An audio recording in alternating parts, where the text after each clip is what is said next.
Bonjour à tous, bienvenue sur Ecstasy Stories. N'hésitez pas à aimer et à vous abonner à notre chaîne pour découvrir d'autres histoires intéressantes. Entrons dans l'histoire. Anita Robinson a grandi dans un quartier calme à la périphérie de Manchester, élevée par sa mère veuve grâce à une assistante de cafétéria d'école à la retraite avec un cœur plein de sagesse et des mains usées par des années de travail. Anita était le genre de femme que tout le monde respectait, non pas pour sa richesse car il n'y en avait pas, mais pour sa force, sa patience et sa décence inébranlable. Elle travaillait comme réceptionniste dans une clinique communautaire. Arrivant tôt chaque matin avec un sourire chaleureux et partant tard après s'être assurée que chaque dernier patient avait été aidé. Connue pour sa nature douce et son intégrité propre, elle se comportait avec un sens du but qui n'avait rien à voir avec l'argent et tout à voir avec la gentillesse. Sa vie était simple, ses rêves modestes, une maison tranquille, un mari aimant et un ou deux enfants à élever avec amour et stabilité, tout ce qu'elle n'avait pas eu dans sa propre enfance. David Richard est entré dans sa vie un lundi pluvieux lorsque le destin ou peut-être quelque chose de cruel a dressé son charme, a croisé son chemin. Il n'était pas comme les hommes qu'elle avait rencontrés avant. David était confiant, magnétique et parlait comme quelqu'un qui avait toujours un plan en mouvement. Né et élevé à Birmingham, David avait l'histoire classique d'une éducation de classe moyenne remplie d'ambition, discipline et envie d'échapper à la médiocrité. Son père Paul Richard travaillait dans une banque en tant que directeur régional des prêts structurés et distants. Sa mère Teresa tenait une petite boutique de fleuriste et essayait souvent de combler les vides émotionnels laissés par le père de David, avec une affection que David prétendait détester mais à laquelle il s'accrochait toujours en silence. David étant le fils unique, a grandi sous la pression de faire ses preuves. Il voulait plus qu'une vie simple, plus qu'un travail de 9 à 5, plus qu'un mariage ordinaire. Anita le fascinait, non pas parce qu'elle était glamour ou riche, mais parce qu'elle était stable. Elle était calme là où il était chaotique, réelle là où il était répété. Pour David, elle se sentait comme l'accessoire idéal pour un homme essayant d'avoir l'air bien rangé. Leur romance a été rapide en 6 mois. Ils se marièrent lors d'une cérémonie civile modeste, en présence seulement de proches parents et de quelques amis. Anita portait ses boucles d'oreilles en nacre et une simple robe couleur crème. Elle avait choisi David elle-même, et son tailleur bleu impeccable et ses chaussures de créateur lui donnaient tout l'air d'un homme prometteur. Ils prétendaient être amis, ils étaient beaux ensemble. Anita gracieuse et terre à accent grave, terre David poli et posé, mais derrière les sourires, de subtiles fissures existaient déjà. Anita croyait en l'éternité et en la croissance lente par l'amour et la loyauté. David croyait en l'élan et en l'ascension rapide et en laissant derrière lui tout ce qui le ralentissait encore dans ses premiers jours. Anita l'aimait profondément et David, et sa propre manière complexe, croyait avoir fait le bon choix pour le moment.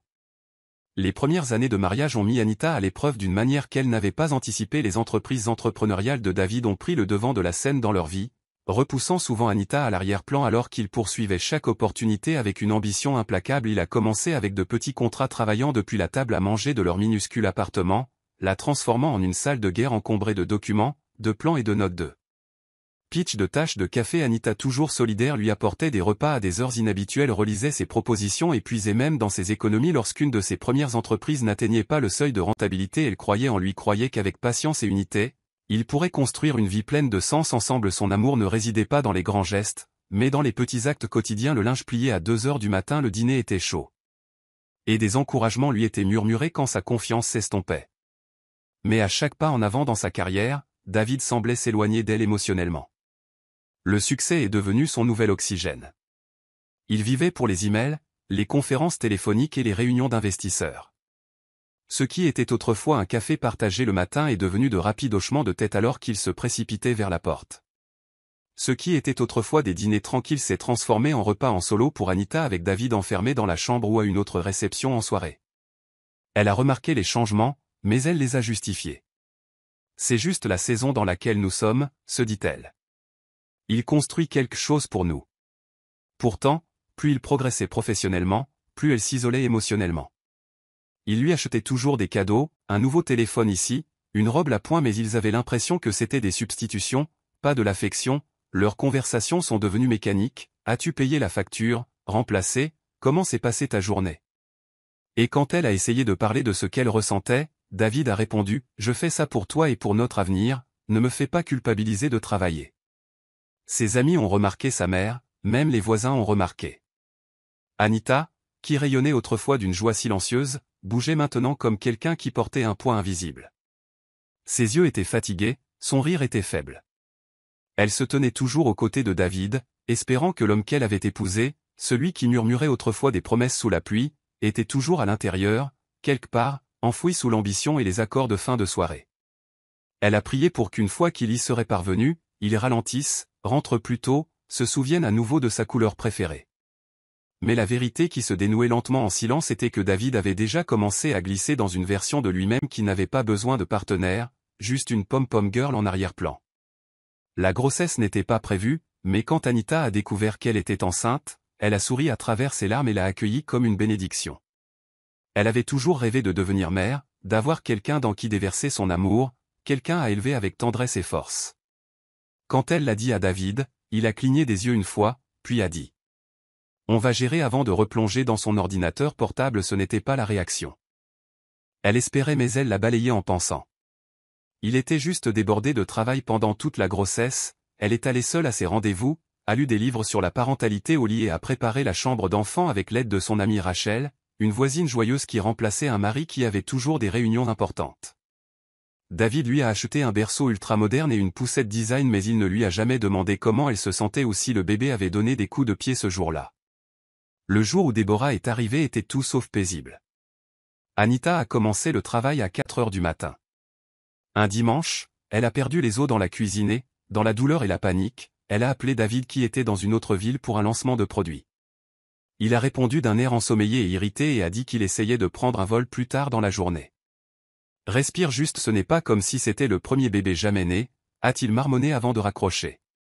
La mère d'Anita, Grace, l'a emmenée d'urgence à l'hôpital où Anita a donné naissance à Déborah après un long travail épuisant. Mais ce qui aurait dû être un moment de joie s'est rapidement transformé en crise. Déborah est née avec un système immunitaire dangereusement faible. Les médecins ont emmené le bébé dans une unité stérile en expliquant sur un ton clinique qu'elle aurait besoin d'une surveillance constante et qu'elle pourrait avoir besoin d'une hospitalisation prolongée. Anita, à peine capable de tenir sa tête droite, a demandé à plusieurs reprises à voir sa fille et quand ils ont finalement amené Déborah chez elle, elle a été toute petite, enveloppée dans des tubes. Elle s'est effondrée et a sangloté. David est arrivé 2 jours plus tard, vêtu d'un costume bleu marine, le téléphone collé à son oreille, aboyant des ordres à quelqu'un au sujet de documents d'investisseurs. Il a à peine jeté un coup d'œil à Déborah dans l'incubateur avant de s'enregistrer dans un hôtel voisin, affirmant que le lit d'hôpital était trop petit pour qu'il puisse se reposer correctement. Quand Anita a essayé de lui parler de l'état de leur fille, il l'a rejeté en disant que les médecins exagéraient toujours le pire scénario. Il était plus préoccupé par son retard à un déjeuner avec un bailleur de fonds potentiel.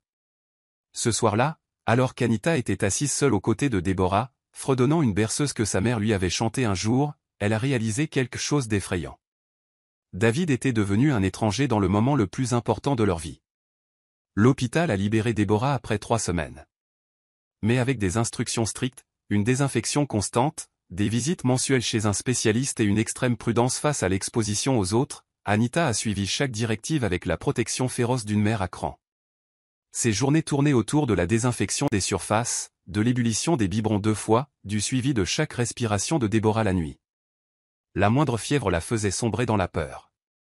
Elle dormait à peine, regardait sa fille respirer, comptait ses mouvements de poitrine et consultait des forums en ligne pour le système immunitaire de Déborah était comme une bougie vacillante dans une tempête de vent, délicat, imprévisible et nécessitant une attention constante.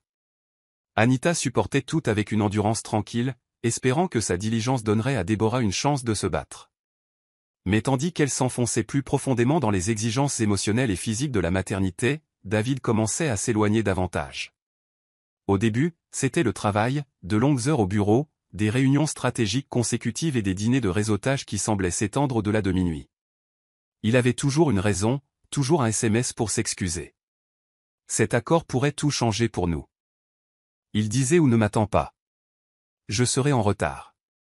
Anita essayait de comprendre. Elle essayait de le croire. Mais les nuits devenaient plus froides et le canapé devenait son deuxième lit plus qu'un espace de sieste occasionnel. Il tenait à peine Déborah dans ses bras. Il tenait à peine Anita dans ses bras. Il ne demandait plus de nouvelles du bébé ni ne proposait d'aider au tété nocturne. Quand Anita essayait d'aborder le sujet doucement, suggérant qu'ils pourraient passer un week-end ensemble à la maison, juste tous les 3, David la repoussa. Nous avons plus besoin d'argent que de temps pour créer des liens. Il s'exclama une fois que sa voix la transperça. L'espoir comme une lame. Anita le regardait changer en temps réel. Il se rasait plus souvent, achetait de nouveaux vêtements qu'elle n'avait pas choisi, portait une eau de Cologne qu'elle ne reconnaissait pas. Elle commença à remarquer la façon dont il répondait aux appels dans une autre pièce, la façon dont il gardait soudainement son téléphone comme un secret d'État. Pourtant elle ne disait rien, ravalant le poids de ses soupçons tout en jonglant avec la santé fragile de Déborah. Elle ne voulait pas Croire que l'homme qui se tenait autrefois à côté d'elle à l'hôtel plein de promesses et de charme pouvait déjà s'éloigner chaque jour. Elle se disait que c'était une phase, puis il était fatigué, que la pression d'être père l'avait secoué, mais au fond d'elle, là où le déni ne pouvait pas tout à fait atteindre, Anita sentait la froide vérité. Se presser, David ne rentrait pas seulement tard à la maison, il se retirait d'une vie. Il ne chérissait plus la retraite d'entreprise, s'est tenu dans un complexe hôtelier exclusif en bord de mer, juste à l'extérieur de Barcelone, un événement de réseautage d'une semaine masqué comme une conférence sur le leadership. David est arrivé en tant qu'étoile montante dans le monde du conseil technologique, salué par ses pairs pour avoir conclu 2 partenariats de haut niveau plus tôt dans le trimestre. Parmi les participants se trouvaient des PDG, des capital risqueurs et des conseillers stratégiques venus de toute l'Europe. Mais ce ne sont pas les présentations ou les partenariats qui ont retenu l'attention de David. C'était Caroline. Elle lui a été présentée lors d'un cocktail le 2e soir. Elle portait une robe vert foncé assortie à ses yeux et un sourire qui rendait impossible de dire si elle flirtait ou calculait. Caroline était tout ce qu'Anita n'était pas. Elle n'était pas tapa à accent grave-l'œil, affirmée et ambitieuse sans complexe. Elle était directrice principale des relations avec les investisseurs dans une société de capital risque. Elle sponsorisait l'événement et avait la réputation de faire plier les hommes avant même qu'ils ne réalisent qu'ils étaient tombés. Leur première conversation était comme une allumette pour sécher du petit bois, rapide, chaud et dangereux. Elle a complimenté son pitch deck, a ri de son sarcasme et s'est penchée juste assez près pour brouiller la frontière entre curiosité et séduction. David, déjà émotionnellement distant d'Anita et sous l'illusion de liberté que la retraite offrait, a mordu à l'hameçon avec peu de résistance. Le 3e soir, lui et Caroline ont disparu du dîner principal plus tôt que prévu, prétendant avoir des discussions stratégiques tout en s'éclipsant dans une suite privée. À partir de là, l'affaire s'est enflammée à une vitesse imprudente. Ce qui a commencé comme de la luxure s'est rapidement transformé en quelque chose de plus manipulateur. Caroline ne voulait pas seulement du sexe, elle voulait avoir accès au contact de David, à ses plans d'affaires, à son avenir, et David, fasciné par son intensité et flatté par son attention, n'a pas vu le piège tendu sous les draps de soie et les réunions aux chandelles. De retour à la maison, Anita a immédiatement remarqué la différence. Les appels d'Espagne étaient brefs, précipités et remplis de bruit de fond et de demi-vérités. Quand David est revenu, il était plus distant que jamais, plus irritable, plus secret. Il a repoussé ses questions sur la retraite avec des commentaires vagues et du sarcasme. Son téléphone est resté collé à sa main. Il a commencé à le verrouiller. Il a commencé à passer des week-ends sur place pour des projets qui n'avaient jamais d'adresse physique. Pendant ce temps, Caroline est devenue plus audacieuse en lui envoyant des SMS pendant les dîners, envoyant des notes vocales avec des rires résonnants en arrière-plan et lui rappelant ce qu'il manquait quand il n'était pas avec elle. L'affaire n'était pas seulement physique, c'était stratégique. Caroline se frayait un chemin dans l'avenir de David et il en effaçait volontairement Anita. La froideur de David, autrefois subtil et calme, s'est transformée en un mépris ouvert. L'homme qui parlait avec des demi-sourires et des métaphores commerciales a commencé à utiliser ces mots comme des armes. Il critiquait toute la façon dont Anita s'habillait, comment elle parlait, comment elle se souciait de Déborah. Tu ne penses jamais à l'avenir. Il a craqué un soir après avoir trouvé une tache sur sa chemise préférée. Tu n'essaies même pas de suivre le rythme de la vie. Nous vivons. Anita, épuisée par une journée de contrôle à l'hôpital et de désinfection 24 heures sur 24 pour la sécurité de Déborah, se tenait immobile dans l'embrasure de la porte, trop engourdie pour répondre. Son ton n'était plus seulement impatient. C'était condescendant et calculé pour blesser. Il ne masquait plus son désintérêt, les conversations devenaient des instructions. Les compliments disparaissaient complètement. Il commença à la traiter comme une employée de maison et non comme une partenaire. C'est progressivement qu'il s'est retiré de cet espace partagé. Au début, il prétendait qu'il était trop fatigué et avait besoin de repos ininterrompu dans la chambre d'amis. Puis c'est devenu une routine. David dans la chambre d'amis avec son téléphone et son ordinateur portable. Anita et Déborah seules dans la chambre principale. Les rares fois où elles dînaient à la même table, il parcourait son téléphone sans fin ou s'excusait au milieu du repas si Déborah pleurait pendant la nuit. Anita s'en occupait seule. Même quand Déborah avait de la fièvre qui plongeait Anita dans une panique larmoyante à 2 heures du matin. David ne bougeait pas. L'homme qui autrefois lui murmurait des promesses à l'oreille se déplaçait maintenant comme un locataire traversant les couloirs de la maison d'un étranger. Le fossé émotionnel s'épaississait de jour en jour et avec lui, la cruauté de David devenait moins contenue. Il commença à appeler Anita lente, un handicap, voire un poids mort, lorsqu'elle était agacée. Quand elle lui rappelait tout ce qu'elle avait sacrifié, il rit amèrement. Tu agis comme si je te devais d'être resté. J'aurais peut-être dû nous rendre service à toutes les deux et partir plus tôt. Les mots la blessèrent plus profondément qu'elle ne l'avait prévu, mais Anita avait depuis longtemps arrêté de se disputer. Sa seule préoccupation maintenant était Deborah, dont l'état immunitaire faisait de chaque nouveau jour une bataille contre des menaces invisibles. Anita avait appris à masquer ses émotions par le silence, portant le poids du dédain de son mari sans protester, priant pour que sa fille ne remarque jamais la façon dont son père les regardait comme des fardeaux derrière des portes. Close, le cœur de David avait déjà évolué et maintenant sa présence dans leur maison n'était plus qu'une ombre parsemée d'insultes et d'indifférence. Caroline avait une vision pour David Richard, une vision qui n'incluait pas une femme fragile dans l'ombre ou un enfant maladif en arrière-plan. Elle le voyait comme un futur titan dans le monde de l'entreprise, un homme dont le nom ferait la une des conférences et des couvertures de magazines. Mais pour devenir cela, elle lui a dit qu'il devait se débarrasser du poids qui le retenait. Les hommes puissants n'ont pas de vie personnelle compliquée, David. Elle murmura en se blottissant contre lui dans une suite surplombant les toits de la ville. Ils ont du raffinement. Ils ont de la présence. On ne peut pas construire un héritage en traînant derrière soi une femme fatiguée et un enfant hospitalisé. Ces mots n'étaient pas seulement séduisants, ils étaient stratégiques. Chaque compliment était assorti d'une condition. Chaque baiser était teinté d'ambition et David, aspirant plus au prestige qu'à la paix, a commencé à la croire. Il a changé son image presque du jour au lendemain.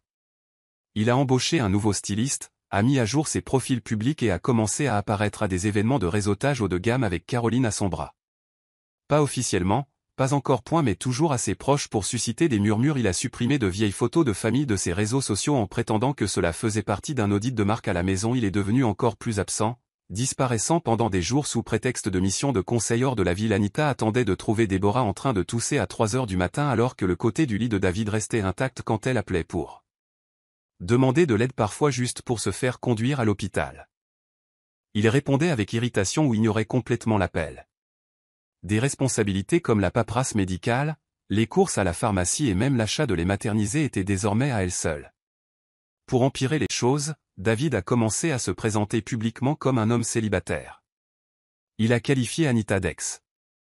Je suis encore en train de démêler les choses quand on lui a posé la question directement. Quand des partenaires commerciaux lui ont posé des questions sur sa famille, il a fait un geste de la main avec des phrases comme si c'était compliqué en ce moment. Parlons affaires. Caroline, quant à elle, s'est glissée dans sa vie professionnelle comme de la soie, assistant à des réunions, le conseillant sur le langage des investisseurs. Réécrivant ses discours, elle l'a poussé à enregistrer un cabinet de conseil commun et à divulguer des photos mises en scène de travaillant tard dans des tours de bureau. Caroline s'est assurée que chaque partie de sa vie était filtrée par l'indépendance, le pouvoir et la liberté. Lentement, David a abandonné tout ce qui ne correspondait pas à l'image. Elle sculptait, y compris sa femme et sa fille. Pour le monde, il s'élevait, mais pour Anita, il était déjà parti. Les murs de leur maison résonnaient différemment, maintenant, creux, silencieux, sans chaleur. Anita passait ses journées dans un flou de visites à l'hôpital, d'horaires de médicaments et de routines d'hygiène, ne se permettant jamais un instant de s'effondrer. Elle s'était habituée au silence, mais cela ne facilitait pas les choses. L'état de Deborah nécessitait une surveillance constante. Anita transportait des désinfectants dans chaque sac, essuyait les poignées de porte de manière obsessionnelle et gardait une trousse médicale à portée de main à tout moment. Même le plus léger rhume pouvait être catastrophique. Ses yeux scrutaient constamment Deborah à la recherche de signes de détresse, une respiration difficile, un changement de couleur, une toux qui persistait trop longtemps. Chaque bruit de la nuit la réveillait en sursaut. Chaque repas était cuisiné avec précaution. Elle vivait dans un état de panique silencieuse, toujours alerte, toujours fatiguée. Pour les voisins et la famille, cependant, Anita portait un masque de résilience calme. Elle ne leur laissait jamais voir la vérité. Quand sa mère appelait, elle souriait au téléphone. « On va bien, maman. » David est juste occupé avec son travail, mais il prend des nouvelles. Quand le voisin d'en face la salle a proposé de l'aide, Anita a poliment décliné. « Nous nous en sortons. » Merci. Elle ne voulait pas avoir pitié, elle ne voulait pas de questions, elle ne voulait pas que quiconque sache que David était devenu un fantôme dans leur vie. Même quand sa meilleure amie Rachel passait à l'improviste et remarquait les cernes sous les yeux d'Anita ou les repas intacts sur la table, Anita redirigeait la conversation. Deborah a été un peu difficile ces derniers temps. C'est tout ce qu'elle disait en forçant un sourire, mais derrière ce sourire se cachait un puits de douleur si profond qu'elle-même ne savait plus où était le fond. Deborah, inconsciente de tout le poids que sa mère portait, s'accrochait à Anita avec l'innocence tranquille d'un enfant qui ne connaissait le réconfort que par sa présence. Ses petits doigts s'enroulaient autour de la main d'Anita pendant les visites à l'hôpital, sa voix douce et curieuse. « Maman, Pourquoi papa est-il toujours parti? Cette question a brisé Anita d'une manière que rien d'autre n'aurait pu faire. Elle se penchait doucement, repoussant les cheveux de Déborah et murmurait « Papa travaille, bébé mais je suis toujours là ». Elle n'avait pas la force de dire la vérité à sa fille, que l'homme qui avait promis de les protéger toutes les deux avait disparu dans l'ambition et les bras d'une autre femme. Alors Anita a supporté tout cela seule, le chagrin, l'épuisement, la peur. Chaque jour, elle se tenait un peu plus droite, pleurait un peu plus doucement et priait un peu plus fort pour ne pas se briser avant que Déborah n'aille mieux. C'est arrivé un mercredi soir, pendant que Déborah faisait la sieste, sa petite poitrine se soulevant et s'abaissant au rythme qu'Anita avait appris à mémoriser comme une berceuse. David avait oublié son téléphone sur le comptoir de la cuisine lorsqu'il s'était précipité pour une supposée réunion. Il est parti si vite que l'écran était toujours déverrouillé. Anita n'est pas allée chercher quoi que ce soit. Elle n'a jamais rien eu, mais lorsque l'écran s'est allumé avec un aperçu du message de quelqu'un enregistré pour voir les mots, elle a arrêté son souffle. « Tu as encore laissé ta cravate ici. Ça ne me dérange pas, mais la prochaine fois, tu devrais peut-être juste rester la nuit. » Son cœur battait fort tandis qu'elle tapait sur l'écran. Le fil était de longues semaines de textos entre David et Caroline, des photos, des notes vocales, des plans, des flottations et même des réservations. Ce n'était pas une erreur ponctuelle, c'était une liaison avec une structure, une routine, une vie propre et elle avait vécu à l'extérieur tout ce temps, pensant que son silence était de l'épuisement. Ce n'était pas Anita assise à la table à manger pendant près de 2 heures, les yeux rivés sur le téléphone, les doigts tremblants mais suffisamment stables pour prendre des captures d'écran. Enregistrer les dates, transférer les preuves sur son email au cas où. Elle n'a pas pleuré. Pas au début. Il n'y avait pas de place pour les larmes quand la trahison ressemblait plus à une lame qu'à un bleu. Quand David est finalement entré, portant un sac de marque et sentant comme une eau de Cologne qu'elle ne reconnaissait pas, Anita attendait. Elle lui a tendu le téléphone sans parler. Son visage s'est figé, ses yeux parcourant l'écran. Ses narines ont dilaté avec quelque chose qu'elle ne pouvait nommer, la panique, l'arrogance et les deux. « Que faisais-tu sur mon téléphone ?» Il a demandé d'un ton plat. La voix d'Anita était stable, froide et claire. « Tu l'as laissé déverrouiller. Je n'ai pas eu besoin de chercher, tu as mis la vérité juste devant moi. » Pendant un instant, le silence a rempli la pièce comme de la fumée. Puis David a craqué. « Tu veux faire une scène ?» a-t-il sifflé, « est-ce le but ici ? Tu penses que cela te donne du pouvoir ?» Anita a reculé, abasourdie par le venin dans sa voix. « Tu m'as menti à ta fille. » Elle a commencé, mais il l'a interrompue. « Assez. J'aurais dû faire ça il y a des mois. » Sa voix s'éleva. « Tu veux du drame ?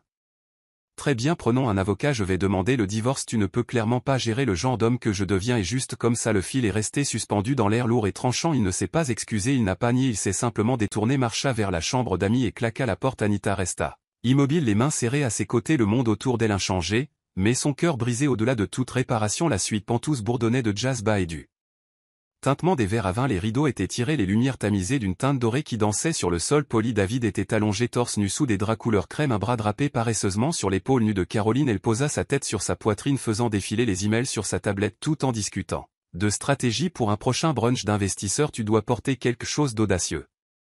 Elle murmura, ses doigts traçant de l'encercle sur son ventre, quelque chose qui dit que tu es le prochain grand visage de la technologie, pas un mari fatigué de la banlieue. David rigola en prenant une autre gorgée du verre de vin importé. Elle lui avait servi plus tôt, la pièce sentait le parfum cher et la victoire, exactement comme David l'aimait. Puis le téléphone vibra, il vibra une fois sur la table de nuit, puis à nouveau un son inconnu dans ce décor. Caroline y jeta un coup d'œil sans grand intérêt jusqu'à ce que David se penche, le ramasse et voit le nom clignoter sur l'écran. Anita, pendant une fraction de seconde, quelque chose d'illisible vacilla sur son visage, mais cela disparut aussi vite qu'il était apparu. Il se moqua du rouleau des yeux et sans même déverrouiller l'écran tapa pour mettre fin à l'appel. Le bourdonnement s'arrêta. Caroline leva les yeux de sa tablette. Quelque chose d'urgent, demanda-t-elle d'une voix soyeuse, mais ennuyée. David secoua la tête avec dédain. C'est juste Anita, elle exagère toujours. Il a dit avec un sourire en coin. Probablement une autre de ses crises d'anxiété. Il a jeté le téléphone sur la table de nuit comme si cela ne signifiait rien. Caroline n'a pas demandé plus. Elle s'est penchée, l'a embrassé dans le cou et a changé de sujet pour revenir à un prochain accord de partenariat. Mais David n'a jamais demandé une seule fois pourquoi Anita pouvait l'appeler à minuit.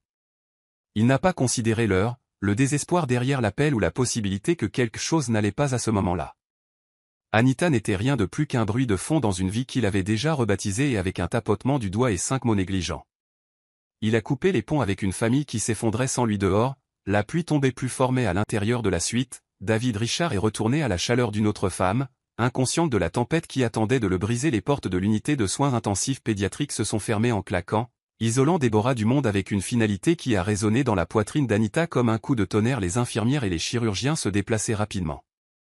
Derrière la vitre entourant le petit lit où le corps sans vie de Déborah avait été déposé, attachant des fils et des tubes tandis que les machines battaient à un rythme urgent et terrifiant, une infirmière a essayé de la rassurer en disant doucement que nous ferons tout ce que nous pouvons, mais les mots ont à peine été enregistrés. Anita se tenait figée devant les doubles portes, ses mains encore humides de la pluie, son esprit parcourant les images. Elle ne pouvait pas contrôler le dernier souffle de Déborah, son corps inerte, le silence dans la voiture. Tout s'était effondré si vite, les murs semblaient s'effondrer. Elle s'est effondrée sur le banc dur à l'extérieur de la salle, son dos pressé contre le mur de carrelage froid, ses bras étroitement enroulés autour d'elle comme pour maintenir son corps ensemble. Son téléphone était posé, immobile à côté d'elle, l'écran noir. Aucun nouvel appel. Aucun message, pas de David, pas même un seul mot. Elle l'avait appelé 2 fois après son arrivée, les deux sont restés sans réponse et maintenant les heures avaient passé et il n'avait toujours pas rappelé, pour ne pas demander, pour ne pas vérifier, pour ne pas faire semblant. Son cœur était brisé. Mais c'était le silence qui la brisait. Elle se balançait légèrement en chuchotant des prières silencieuses, ne sachant pas laquelle serait entendue en premier, une pour la vie de Déborah ou une pour la force de survivre seule. À ce moment, les médecins allaient et venaient à travers les portes des soins intensifs, leurs visages se tendaient, leurs mains pleines de dossiers. Personne ne s'arrêta pour dire grand-chose pour l'instant, pas de mise à jour, aucune assurance. Anita regarda à travers l'étroite vitre, les yeux brûlants, lorsqu'elle aperçut la petite poitrine de sa fille se soulever avec l'aide d'une machine. Cette seule vue la fit sangloter, le genre de sanglots qui venait des entrailles. Silencieux au début puis ondulant à travers elle comme des vagues contre le barrage qui s'effondrait. Elle ne pleurait pas seulement par peur de perdre Déborah, elle pleurait pour les années de silence, les appels sans réponse, les dîners solitaires, les insultes elle avait avalé. Elle pleurait pour tout ce qu'elle avait retenu jusqu'à cet instant et toujours aucune nouvelle de David. Pas de pas dans le couloir, pas d'ombre à la porte, juste elle, un couloir silencieux et le bruit des machines essayant de garder sa fille en vie. Le matin, Krypton, une lumière pâle et lente traversant les fenêtres de l'hôpital alors que les infirmières changeaient de quart et que le couloir devenait plus bruyant avec l'activité. Anita n'avait pas bougé du banc de toute la nuit.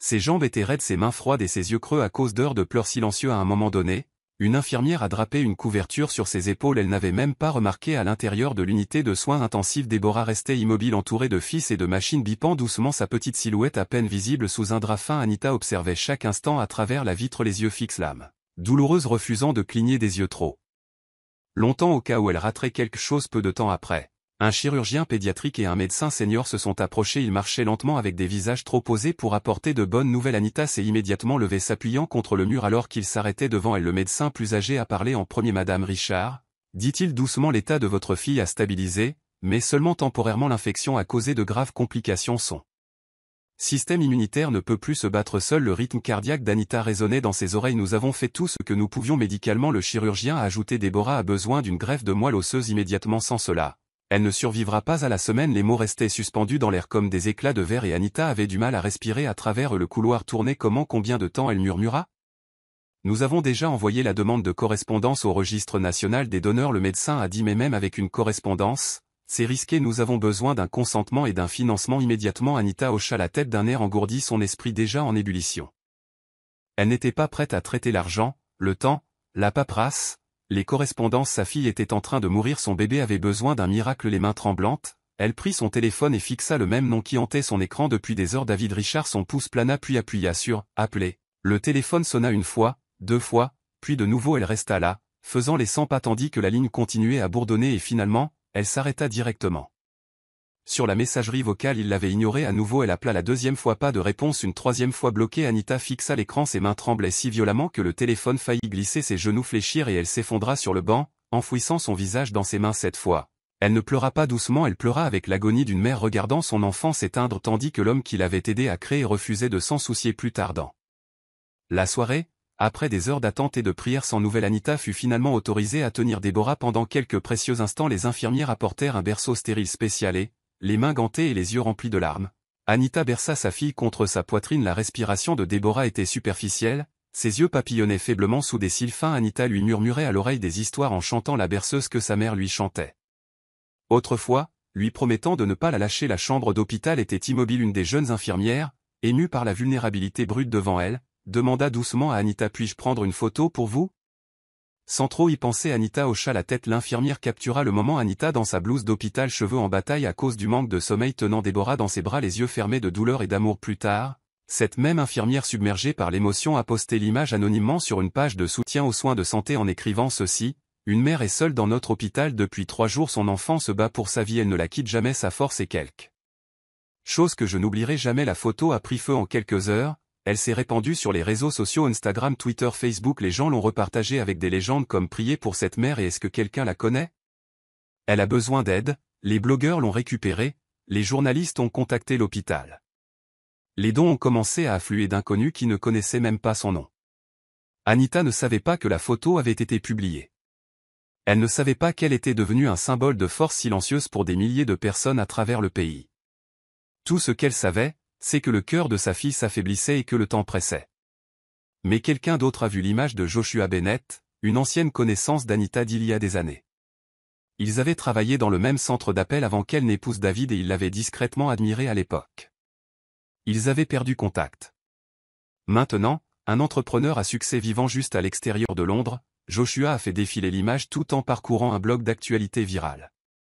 Son souffle s'est arrêté lorsqu'il a reconnu son visage. La légende ne la nommait pas, mais il savait que c'était Anita. Il a regardé l'écran, abasourdi. Puis il s'est levé, attrapa son manteau et commença à appeler ses contacts, les hôpitaux, tous ceux qui pourraient l'aider à la retrouver. De l'autre côté de la ville, dans un luxueux Penthouse, David Richard était assis en silence. Il avait aussi vu le message et il ne fit rien. L'état de Déborah s'aggravant et aucune nouvelle du registre des donneurs. Anita atteignit son point de rupture. Le désespoir la poussa à faire l'impensable. Armée de rien d'autre que de l'espoir, de la dernière once de fierté qu'elle pouvait porter, elle s'habilla d'un chemisier noir uni et d'une longue jupe. Elle emprunta une paire de talons à sa voisine Rachel et se rendit à l'un des événements de collecte de fonds de David, un gala extravagant organisé dans un hôtel de luxe du centre-ville. Elle avait entendu parler de l'événement par le biais d'un journal local et savait que David et Caroline seraient là. La liste des invités comptait des PDG, des fonctionnaires et de riches investisseurs. Elle n'appartenait pas à ce groupe, mais elle s'en fichait. Tout ce qui comptait était de trouver quelqu'un qui pourrait aider à sauver son enfant. Anita franchit les hautes portes vitrées, la tête haute mais les mains tremblaient. Elle passa devant des invités élégamment vêtus et des lustres bien éclairés. Fouillant la pièce jusqu'à ce que ses yeux se posent sur David debout à côté de Caroline en train de rire. Avec un groupe de cadres, elle s'approcha lentement en se faufilant à travers la foule jusqu'à ce qu'elle se tienne à quelques mètres de David, appela-t-elle doucement puis plus fort: David, s'il te plaît. Il eut d'abord une expression vide puis se tordit immédiatement d'embarras tandis que les murmures gonflaient autour d'eux. Que fais-tu ici? Lança-t-il entre ses dents serrées. La voix d'Anita tremblait. J'ai besoin d'aide, notre fille est en train de mourir, s'il vous plaît. Nous n'avons pas le temps, vous connaissez le prix et moi. Mais avant qu'elle ne puisse finir, Caroline s'avança, ses talons aiguilles claquant comme des poignards sur le sol. Vous n'avez pas le droit d'être ici. Caroline siffla, sa voix froide et aiguë, puis sans prévenir elle gifla. Anita, au visage un grand halètement, parcourut la foule alors qu'Anita trébuchait en arrière en se tenant la joue. La salle tomba dans un silence choqué. Les téléphones furent retirés, les flashs s'allumèrent. Caroline se tenait le menton levé avec défi, défiant quiconque de la défier. Les yeux d'Anita se dirigèrent vers David qui fit un pas en avant seulement pour dire: je ne connais pas cette femme. Sa voix était calme, calculée et mortelle. Elle a clairement perturbé la sécurité. Il lui tourna le dos avant qu'elle ne puisse répondre alors que 2 gardes s'approchaient pour l'escorter dehors. Anita ne les combattit pas, elle ne cria pas, elle ne pleura pas, elle se tenait simplement droite, tenant sa dignité avec du sang dans la bouche et la honte dans la poitrine. Les lumières étaient aveuglantes, la musique reprit mais le mal était fait alors qu'elle était laissée dehors dans le froid, dans l'air de la nuit. Une seule pensée résonnait dans son esprit, et elle ne se soucie pas vraiment de savoir si elle vit ou meurt. Le dénouement a commencé avec des murmures, des demandes discrètes des agences de régulation, des demandes soudaines d'audit et des notes internes qui ont circulé plus vite que Caroline ne pouvait les intercepter. Qu'est-ce qui avait été soigneusement caché pendant des mois sous des factures falsifiées et des contrats de sociétés écrans a commencé à faire surface? Caroline avait siphonné des fonds d'investisseurs via des comptes offshore en utilisant le cabinet de conseil de David comme couverture parfaite. Elle avait rédigé des contrats, falsifié des documents et redirigé des paiements, toujours confiante que son charme et son esprit vif pourraient déjouer quiconque osait poser des questions. Mais sa confiance l'a aveuglée sur une chose, l'analyste financier junior de l'entreprise qui a trébuché sur des divergences en examinant les rapports trimestriels. En quelques jours, les médias ont eu vent des gros titres. Un haut responsable des relations publiques faisait l'objet d'une enquête pour détournement de fonds d'entreprise. Le visage de Caroline, autrefois symbole d'un professionnalisme raffiné, est devenu le visage d'un scandale alors que les autorités creusaient plus profondément. Le nom de David n'arrêtait pas de faire surface, non seulement en tant que son partenaire, mais aussi en tant qu'homme qui avait signé plus de la moitié des transferts frauduleux. Qu'il le sache ou non n'était pas pertinent aux yeux de la loi. Sa signature était sur les documents. Son entreprise portait la trace écrite. En 48 heures, tous les actifs au nom de David ont été gelés, les comptes bancaires verrouillés, les biens scellés, sa voiture haut de gamme saisie, les investisseurs retirés, les clients ont disparu. L'empire qu'il avait construit par l'arrogance et l'ambition s'est effondré comme des cendres dans une tempête. Le téléphone de David a sonné sans fin cette nuit-là, son avocat, son comptable, les agences de presse et même d'anciens amis essayant de prendre leur distance. Il était assis en silence dans le salon du Penthouse, les lumières de la ville vacillant en dessous, essayant de comprendre comment tout avait mal tourné si vite. Caroline, qui était toujours arrivée dans le parfum et le pouvoir, était introuvable. Elle avait disparu, le téléphone éteint, l'appartement libéré, ne laissant derrière elle qu'une traînée de reçus de luxe et quelques talons de créateur. David se tenait seul dans les ruines de sa vie autrefois enviée, le bourdonnement du silence plus fort que n'importe quel verdict de tribunal et pour la première fois depuis des années, il n'y avait pas de plan, pas de stratégie de sauvetage, juste un homme dépouillé de tout faisant face aux conséquences. Il n'aurait jamais pensé l'atteindre, le soleil du matin filtrait à travers les étroites fenêtres de l'hôpital alors qu'Anita était de nouveau assise au chevet de Déborah, ses doigts effleuraient doucement la main fragile de sa fille, la machine bourdonnait toujours, le moniteur bipait toujours, mais pour la première fois depuis des jours, il y avait de l'espoir. Joshua Bennett l'avait trouvé après des jours de recherche dans les hôpitaux et d'appels par l'intermédiaire de connaissances communes. Il était entré dans la salle d'attente des soins intensifs comme une prière exaucée. Elle ne l'avait pas vu depuis des années, mais quand leurs regards se sont croisés, elle n'avait pas besoin d'expliquer, il a tout vu sur son visage, la douleur, l'épuisement, la force tranquille qui la tenait à peine ensemble. Sans hésitation, Joshua lui avait pris la main et avait dit les mots qu'elle pensait ne jamais entendre. Je suis là pour vous aider à sauver votre fille. Il n'a pas demandé de détails, il n'a pas exigé d'explications, il a simplement agi en 24 heures. Joshua a transféré les fonds nécessaires à la greffe d'urgence de Déborah, il s'est coordonné avec l'équipe médicale, a embauché un agent de liaison pour les donateurs privés et s'est personnellement assuré que l'opération se déroule sans délai. Le ton de l'hôpital a changé immédiatement, les spécialistes sont venus par avion, les infirmières ont prêté une attention plus particulière, il n'y avait plus d'attente, plus de paperasserie. Anita a regardé tout cela se dérouler avec une gratitude silencieuse, les larmes coulant souvent avant qu'elle ne puisse les essuyer. Elle est restée aux côtés de Déborah toute la nuit avant l'opération, murmurant des prières, serrant l'éléphant en peluche de la petite fille et remerciant Dieu pour une seconde chance. Et lorsque les médecins ont emmené sa fille dans la salle d'opération, elle a tenu la main de Joshua. Avec le même désespoir. Elle avait autrefois pour David, mais David n'était pas là, il n'avait pas appelé, ne s'était pas présenté, n'avait même pas répondu à la frénésie médiatique entourant sa chute, et Anita s'en fichait désormais. Quelque chose en elle s'était brisé de manière irréparable et quelque chose d'autre s'était réveillé, la trahison, la solitude. Le silence, elle emportait tout cela avec elle comme les cendres d'un feu qui avait brûlé trop longtemps après que Déborah soit sortie saine et sauve de la chirurgie.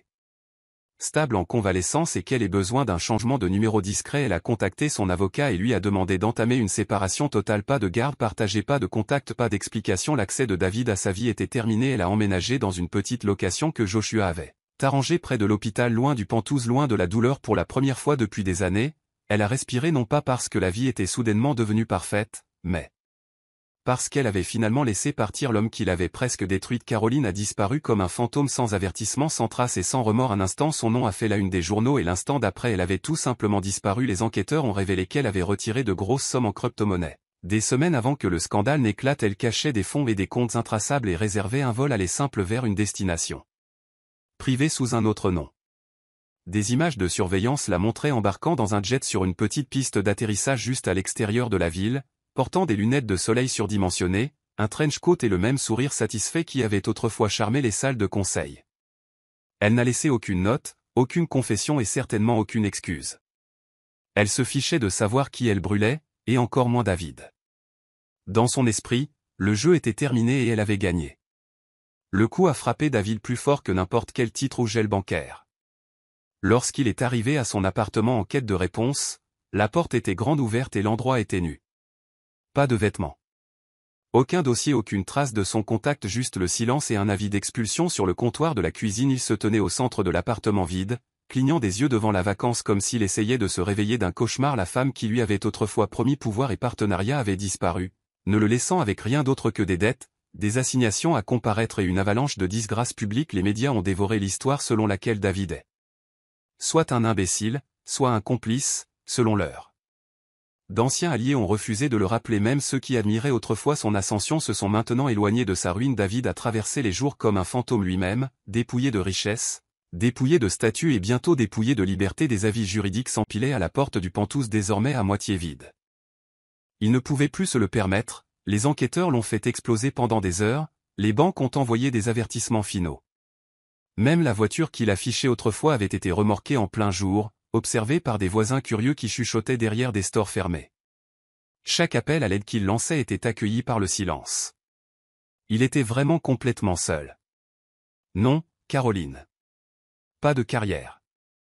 Non, Anita. Non, Déborah. L'homme qui avait autrefois raccroché pour éviter d'entendre parler des souffrances de sa fille fixait maintenant son reflet dans un miroir de salle de bain fissuré et se demandait combien de temps il faudrait pour que le reste de sa vie disparaisse aussi. Le parc était vivant avec de douces couleurs printanières, les fleurs se balançaient paresseusement dans la brise. Des rires d'enfants flottaient depuis une aire de jeu voisine et des joggeurs passaient avec des écouteurs dans les oreilles et des foulées concentrées. Anita était assise tranquillement sur un banc sous un grand chêne, les yeux fixés sur Déborah tandis que l'enfant trottinait un peu plus loin. Les bras tendus vers un vol de pigeons. Déborah s'était rétablie plus magnifiquement que quiconque ne l'aurait cru. Ses joues étaient pleines de maintenant, sa peau rayonnait de la chaleur d'une santé retrouvée.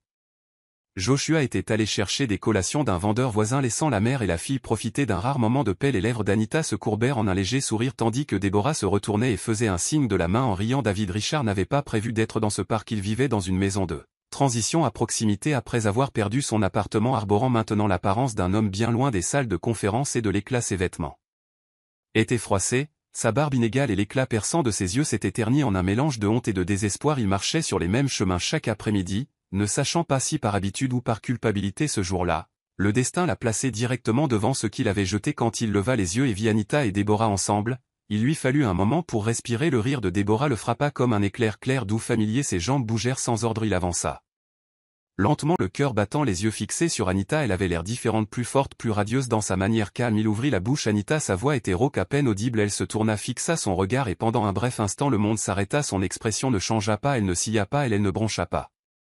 Elle se leva simplement, prit la main de Déborah et commença à s'éloigner. Sans un mot, sans pause, sans reconnaissance. David fit un autre pas en avant. « S'il te plaît » murmura-t-il. Mais Anita ne se retourna pas, elle s'éloigna comme s'il était le vent, autrefois violent, maintenant plus rien, et David se tenait là, à l'ombre de l'arbre, à regarder la famille qui aurait pu être la fille. Il a abandonné et la femme qu'il a perdue. Il n'a rien dit de plus parce qu'il n'y avait plus rien à dire. Le matin était encore un soleil doré qui se déversait à travers les vitraux de la petite chapelle de campagne où seuls les amis proches et la famille s'étaient réunis. Ce n'était pas une grande cérémonie et n'avait pas besoin de fanfare ou de spectacle. Elle voulait la paix, elle voulait la vérité, elle voulait l'amour qui se manifestait lorsque le monde s'était effondré et Joshua avait fait exactement cela. Il se tenait à l'autel dans un costume gris anthracite, son expression stable et pleine de révérence. Tranquille alors qu'Anita entrait main dans la main avec la petite Déborah maintenant parée d'une petite robe blanche avec des fleurs dans ses boucles. Il n'y avait pas de musique.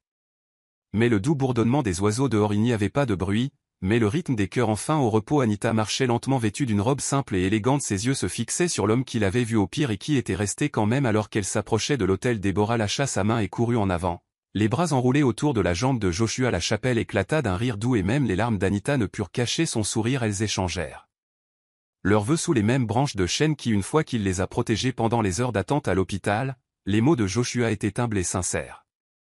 Il n'a pas promis la perfection, seulement la présence. La voix d'Anita s'est brisée lorsqu'elle a parlé, mais elle pensait chaque mot. Elle n'épousait pas seulement un homme.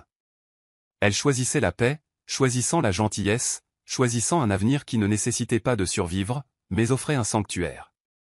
Après la cérémonie, ils sont retournés dans le modeste jardin que Joshua avait aidé Anita à planter dans l'arrière-cour de sa nouvelle maison. Il n'y avait pas de médias, pas de photos mises en scène. Pas de luxe emprunté, seulement de la chaleur. Déborah jouait pieds nus dans l'herbe tandis que les invités sirotaient des verres et partageaient des histoires. La femme qui était autrefois assise dans les couloirs froids de l'hôpital, les larmes aux yeux, était maintenant assise sur une balançoire en bois, une alliance à son doigt et le soleil sur sa peau. Joshua la rejoignit, enroulant son bras autour de ses épaules tandis que Déborah grimpait entre eux. Anita regarda autour d'elle, sa poitrine se soulevant avec une profonde inspiration. Tout n'avait pas été réparé, mais tout avait été récupéré. Le nom de David n'avait jamais été mentionné ce jour-là. Son absence ne le blessait pas. C'était sans importance. Il avait fait son choix et maintenant Anita avait fait le sien tandis que le soleil plongeait au-delà des collines, peignant le ciel de teintes orange et lilas. Ils étaient tous les trois assis ensemble, mère, fille et l'homme qui était intervenu non pas pour les sauver mais pour se tenir à leur côté. Une nouvelle vie avait commencé. Pas parfaite, mais enfin entière, c'est la fin de l'histoire. Qu'avez-vous appris sur cette histoire? Aimez-la et abonnez-vous à notre chaîne pour découvrir d'autres histoires intéressantes. Merci de votre attention.